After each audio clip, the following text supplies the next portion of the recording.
Hello physios, welcome back to Physio arc.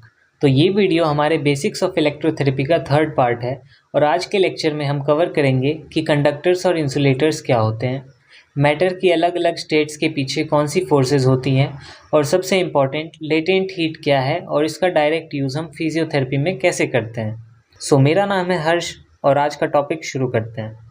सबसे पहले बात करते हैं कंडक्टर्स की। These are materials that easily allow current to pass, मतलब ऐसे मटीरियल्स जो अपने अंदर से इलेक्ट्रिक करंट को ईजिली पास होने देते हैं, क्योंकि इनके आउटर मोस्ट शेल में फ्री इलेक्ट्रॉन्स होते हैं जो बहुत लूजली बाउंड होती है और मोशन करने के लिए रेडी रहती है। इसका सबसे बढ़िया एग्जाम्पल है silver, copper, aluminium, iron etcetera.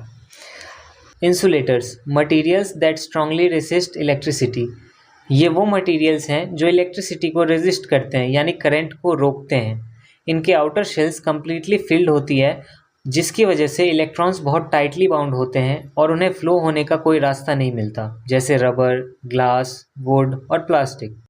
Semiconductors, इनकी कंडक्टिविटी कंडक्टर्स और इंसुलेटर्स के बिल्कुल बीच में लाई करती है, जैसे सिलिकॉन और जर्मेनियम।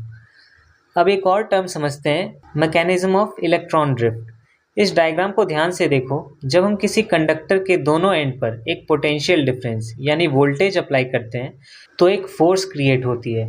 इस फोर्स की वजह से सारे फ्री इलेक्ट्रॉन्स एक स्पेसिफिक डायरेक्शन में यानी नेगेटिव टर्मिनल से पॉजिटिव टर्मिनल की तरफ मूव करने लगते हैं।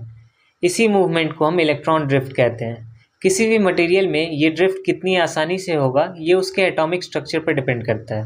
अब आते हैं हमारे सेकेंड टॉपिक पर, स्टेट्स ऑफ मैटर।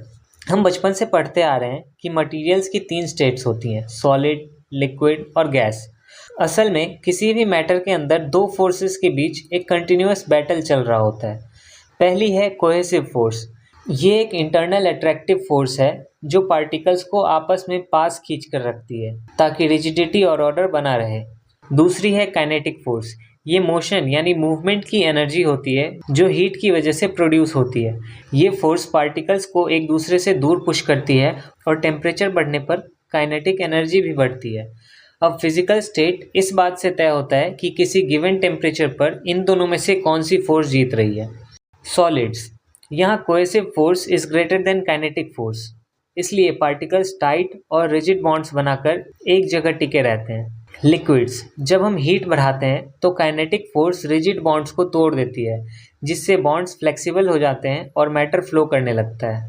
गैसेस, यहाँ काइनेटिक फोर्स कोहेसिव फोर्स को पूरी तरह से हरा देता है, इसलिए पार्टिकल्स फ्री होकर इधर उधर स्कैटर हो जाते हैं।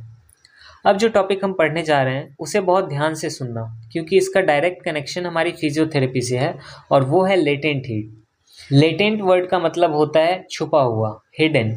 इसका डेफिनेशन देखो, thermal energy required to change the state of a substance without altering its temperature, यानी वो एनर्जी जो किसी सब्सटेंस की स्टेट तो बदल देती है लेकिन इसका टेम्परेचर बिल्कुल नहीं बढ़ने देती।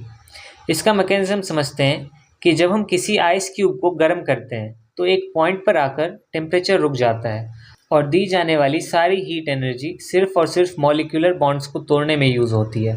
वो पार्टिकल्स की काइनेटिक एनर्जी नहीं बढ़ाती।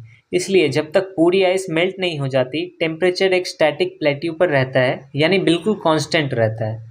अगर हम वाटर स्टैंडर्ड्स की बात करें तो सॉलिड से लिक्विड में कन्वर्ट होने के लिए 336 जूल्स पर ग्राम की एनर्जी लगती है, जिसे हम लेटेंट हीट ऑफ फ्यूजन कहते हैं, और लिक्विड से गैस में कन्वर्ट होने के लिए 2268 जूल्स पर ग्राम की एनर्जी लगती है, जिसे हम लेटेंट हीट ऑफ वेपराइजेशन कहते हैं। सोचो, 1 ग्राम पानी को स्टीम में बदलने के लिए एक मैसिव 2268 जूल्स की एनर्जी लगती है। इससे पता चलता है कि वेपर्स में कितनी हाई एनर्जी पोटेंशियल स्टोर होती है। अब बात करते हैं क्लिनिकल एप्लीकेशंस की। हमारे 2 सबसे पॉपुलर मोडालिटीज़ इसी प्रिंसिपल पर काम करती है। पहला है क्रायोथेरेपी। जब हम किसी भी पेशेंट की इंजरी वाले पार्ट पर आइस पैक लगाते हैं तो वो आइस मेल्ट होना शुरू होती है। अब मेल्ट होने के लिए उसे चाहिए लेटेंट हीट ऑफ फ्यूजन, तो जो आइस है वो पेशेंट की बॉडी से नेचुरल हीट को एब्जॉर्ब करती है। अब क्योंकि पेशेंट की बॉडी अपनी हीट उस आइस को मेल्ट करने में लूज़ कर देती है, इसलिए वहाँ का लोकल टिश्यू टेम्परेचर ड्रॉप हो जाता है और एक कूलिंग इफेक्ट मिलता है जो इन्फ्लामेशन और पेन को कम करता है।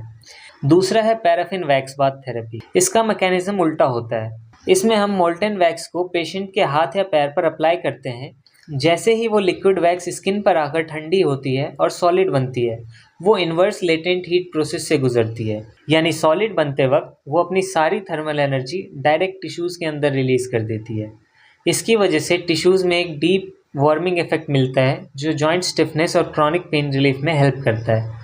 चलो इसका एक कंपैरिजन टेबल देख लेते हैं। क्रायोथेरेपी में आइस से वाटर बनते हुए बॉडी से हीट एब्जॉर्ब होता है और एक कूलिंग इफेक्ट मिलता है, जबकि पैराफिन वैक्स में लिक्विड वैक्स से सॉलिड वैक्स बनते हुए हीट रिलीज होती है, जिसकी वजह से वार्मिंग इफेक्ट आता है। तो आज के लेक्चर में इतना ही। पिछले लेक्चर की तरह इस लेक्चर के भी सारे नोट्स टेलीग्राम चैनल पर मिल जाएंगे, लिंक नीचे डिस्क्रिप्शन में है, जाकर डाउनलोड कर लो।